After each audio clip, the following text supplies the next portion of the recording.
నమస్తే భారత్ టుడేకి స్వాగతం. నా పేరు సుమలత. అనంతపురం జిల్లా రాప్తాడులో జరిగిన సిద్ధం సభలో విధులు నిర్వహిస్తున్న ఏబిఎన్ ఫోటోగ్రాఫర్ కృష్ణపై దాడి చేయడానికి ఖండిస్తూ టీడీపీ నేతలు వామపక్ష నేతలు ధర్నా నిర్వహించారు. గుత్తిపట్టణంలోని గాంధీ చౌక్ వద్ద టీడీపీ రాష్ట్ర నాయకుడు వెంకట శివుడు యాదవ్ ఆధ్వర్యంలో టీడీపీ నేతలు వామపక్ష నేతలు నల్ల బ్యానర్లను ధరించి ధర్నా నిర్వహించారు.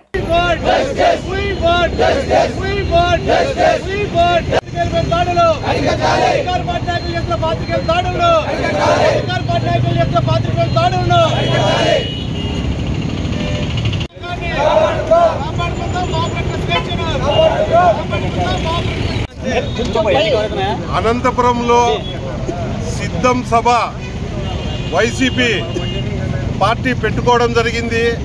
దానికి ఎక్కడెక్కడి నుంచో వాళ్ళని తోలుకోవడం, జనాలను తోలుకోవడం, వాళ్ళ పార్టీ మీటింగ్గా పెట్టుకోవడం అది సమంజసంగా ఉండొచ్చు. కానీ పత్రికా విలేకరులు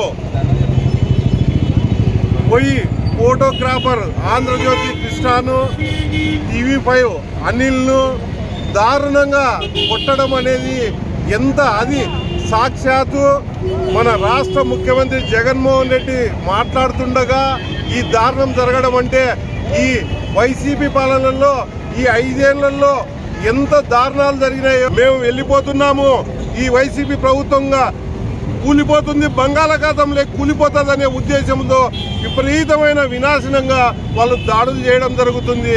ఇదంతా ప్రజలంతా గమనించి పత్రికా విలేకరులకు రాష్ట్ర ప్రజలంతా ముక్తకంఠంగా ఖండించాలని మనవి చేసుకుంటూ ఈ విషయాన్ని వాళ్లకు ముఖ్యమంత్రి గారు క్షమాపణ చెప్పాలని కోరుకుంటున్నాము. ఈ సిద్ధం సభకు సంబంధించి కవరేజ్ చేయడానికి ఆంధ్రజ్యోతి రిపోర్టర్ కానీ అదేవిధంగా TV5 రిపోర్టర్ పైన ఈరోజు దాడి చేయడం జరిగింది.